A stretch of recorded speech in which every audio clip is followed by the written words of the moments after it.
Here is, I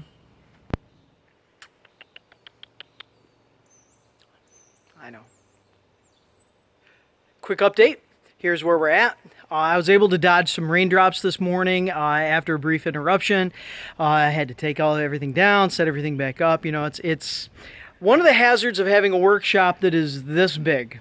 You know, it's when you have one this big, the ceiling is so tall that it actually creates its own weather. I know there are NASA hangars and hangars, I think, at Boeing that also do the same thing. So, you know, I feel their pain.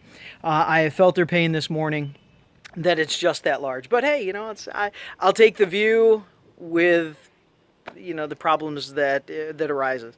Okay, so where am I at? Let's see. Actually, I'm not anywhere in there.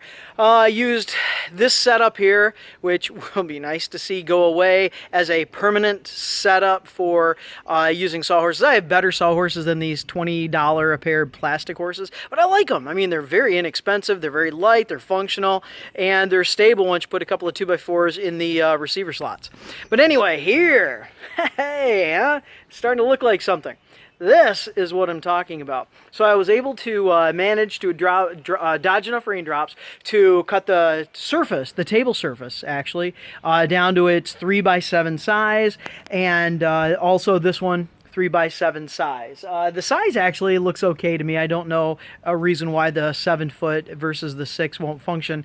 It'll fit in my trailer, and that's the important part. 8-foot would be a little more problematic, and especially the 4-foot. I think, you know, 3x8 would, I don't know as the impracticality of having to store it would be worth that extra foot when it's a surface. I don't know. But 3x7, semi-compact. And so it's all sanded.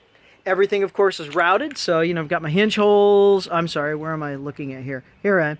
Hinge holes and the router access port.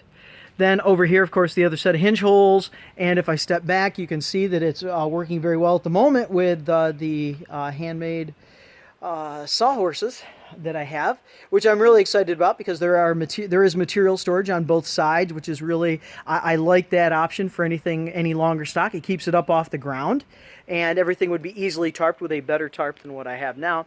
If weather did come set in, that it actually can hold some of the materials as well. So, you know, kind of multifunctional there.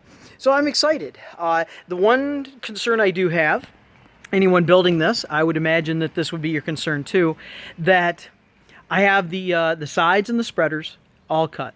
And it's the spreaders really that I'm worried about, because as I was watching a video last night of maybe it was the Workbench 2 or something like that, a construction. I think it was one of Ron's videos as opposed to somebody else building one, kind of like what I'm doing, that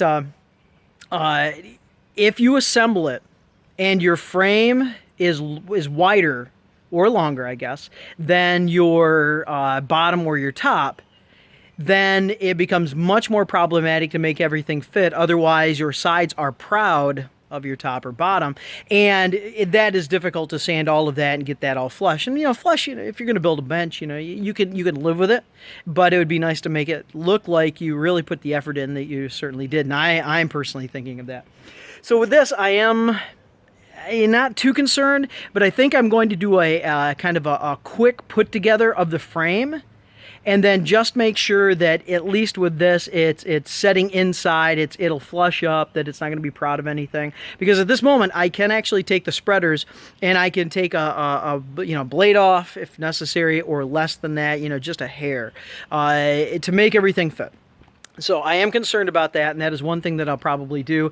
I'm not going to be able to do that today because I think I have chanced my workshop weather enough to where I'm not going to certainly be able to assemble permanently with glues and screws and assemble to that surface. But I can actually check the fit as far as a quick temporary install with just a couple of, you know, just one screw all the way around holding everything. And we'll see. And that'll let me know if I've got more work to do on those spreaders or if everything is all set up. Okay, well, that's it for today, I guess. And I'll just check in later on, probably when I'm either assembling or have assembled the frame and attached it to this. Okay.